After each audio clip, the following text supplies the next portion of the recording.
బతుకంటే బొమ్మల ఆట అని తెలుసు,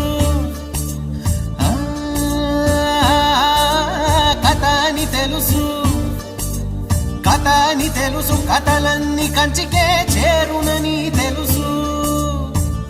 తెలుసు తెర తొలుగుతుందని, తెలుసు తెల్లారుతుందని, తెలుసు ఈ కట్టె పుట్టుకుమంటదని, తెలుసు ఈ మట్టి మట్టిలో కలిసిపోతదని. ఇన్ని తెలిసి ఇరకాటంలో పడిపోతావు ఎందుకని? మాయ